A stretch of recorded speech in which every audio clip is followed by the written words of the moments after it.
नमस्कार दोस्तों, RR classes के यूट्यूब चैनल में आप सभी लोगों का स्वागत है। एसएससी जीडी का एनालिसिस इस वक्त हम कर रहे हैं और 27 फरवरी को थर्ड शिफ्ट का एग्ज़ाम आपका ख़त्म हो चुका है। तो इन सभी का मैं आपको 100% जेन्युइन रियल क्वेश्चन के साथ इस वीडियो में बताने वाला हूँ। तो जिनका भी आने वाली शिफ्टों में एग्ज़ाम है तो उन सभी के लिए ये वीडियो बहुत ही महत्वपूर्ण हो जाता है, क्योंकि जो है आपके सवाल रिपीट होते हैं और आपको इस वीडियो से पता चलेगा कि सवालों का जो लेवल है वो किस तरह का आ रहा है, ताकि आपको सहायता मिल सके। तो आइए वीडियो स्टार्ट करते हैं। और वीडियो स्टार्ट करने से पहले दोस्तों, आप सभी लोगों से एक रिक्वेस्ट की जाती है कि अगर आपको लगता है हम आपके लिए 1% भी अगर मेहनत करते हैं तो चैनल को ज़रूर सब्सक्राइब करें, हमें ज़रूर सपोर्ट करें, क्योंकि आपके सपोर्ट के बिना कुछ भी संभव नहीं है। तो आप सपोर्ट करेंगे तभी हम आपके लिए आगे भी इसी तरह की वीडियो लेकर आते रहेंगे। तो हम देख लेते हैं पहला क्वेश्चन। आपका पहला क्वेश्चन पूछा गया था इकोनॉमिक्स से कि द्वितीय क्षेत्र में किस प्रकार की गतिविधियों को शामिल किया जाता है। तो द्वितीय क्षेत्र में अगर हम देखें तो कच्चे माल, खाद्य विनिर्माण, कपड़ा निर्माण उद्योग और द्वितीय प्रसंस्करण में शामिल किया जाता है। यानी जो विनिर्माण वाली जो चीज़ें होती हैं उनको द्वितीय क्षेत्र में शामिल किया जाता है। तो ये आपका करेक्ट आंसर हो जाएगा। अगला सवाल आपका पूछा गया था कि बैडमिंटन में रैली कितने पॉइंट की होती है। तो ये जो है प्रीवियस ईयर में आपके सवाल पूछा गया था बैडमिंटन से, वही सवाल रिपीट हुआ है कि बैडमिंटन में रैली कितने पॉइंट की होती है। तो 21 पॉइंट इसका करेक्ट आंसर हो जाएगा। और दोस्तों, इस वीडियो की पीडीएफ के लिए आप व्हाट्सएप पर मैसेज कर सकते हैं, फ्री में आपको वीडियो की पीडीएफ मिल जाएगी। और चैनल को ज़रूर सब्सक्राइब करें। अगला सवाल आपका पूछा गया था आईएएफ की दूसरी महिला ऑफिसर कौन बनी है।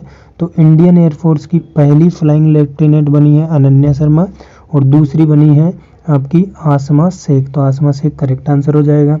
अगला सवाल आपका पूछा गया था कि दशकीय जनगणना का संचालन मंत्रालय कौन करता है, कौन संचालित करता है। तो दशकीय जनगणना जो है भारत की महारजिस्ट्रार जनगणना आयुक्त का कार्यालय गृह मंत्रालय के द्वारा भारत सरकार द्वारा इसको संचालित किया जाता है। तो ये आपका करेक्ट आंसर हो जाएगा। फिर आपका सवाल पूछा गया था संविधान संशोधन किस भाग में आता है। तो अनुच्छेद 368 में संविधान संशोधन आता है। और भाग की बात करें तो भाग 20 में संविधान संशोधन आता है। संविधान संशोधन की प्रक्रिया हमने दक्षिण अफ्रीका के संविधान से ली गई है। तो इस प्रकार ये करेक्ट आंसर हो जाता है। अगला सवाल आपके पूछा गया था तमिलनाडु का जल्लीकट्टू जो त्यौहार है, जो अब बंद हो चुका है, जल्लीकट्टू किस त्यौहार पर मनाया जाता है। तो पोंगल त्यौहार पर जल्लीकट्टू जो है उत्सव मनाया जाता था। किस क्रांति में खाद्यान्न उत्पादन में सबसे ज़्यादा वृद्धि हुई है। तो खाद्यान्न उत्पादन की बात करें तो हरित क्रांति में ही खाद्यान्न उत्पादन की ग्रीन रिवोल्यूशन में हुई है। भारत में हरित क्रांति के जनक एमएस स्वामीनाथन को कहा जाता है। अभी इससे पहले क्वेश्चन आया था कि एमएस स्वामीनाथन की मृत्यु कब हुई। तो 2023 में इनकी अक्टूबर में मृत्यु हो चुकी है। तो एमएस स्वामीनाथन जो है हरित क्रांति के जनक है भारत में। और भारत में हरित क्रांति 1965 से 68 के बीच में शुरू हुई थी। अगला सवाल आपसे पूछा गया था कि बास्केटबॉल खेल के क्षेत्र को क्या कहते हैं। तो उसे कोर्ट कहते हैं। यानी बास्केटबॉल को जिसमें खेला जाता है उसे कोर्ट कहते हैं। और बास्केटबॉल में खिलाड़ियों की संख्या होती है 5। अगला सवाल आपके पूछा गया था इकोनॉमिक्स से सरकार का निर्गमित बंद पत्र की खरीद और बिक्री को क्या कहते हैं। इस प्रकार से आपका सवाल पूछा गया था। अगला सवाल आपके पूछा गया रणजी ट्रॉफी 2022-23 के फाइनल की मेजबानी किस स्टेडियम में हुई। तो सिक्किम के सिक्किम क्रिकेट ग्राउंड में, सिक्किम का सिक्किम क्रिकेट ग्राउंड है, इसमें रणजी ट्रॉफी 2022-23 के फाइनल की मेजबानी हुई है। अगला सवाल आपके पूछा गया था हिस्ट्री से कि वर्नाक्यूलर प्रेस एक्ट किस वर्ष पारित हुआ। तो 1878 में वर्नाक्यूलर प्रेस एक्ट पारित हुआ।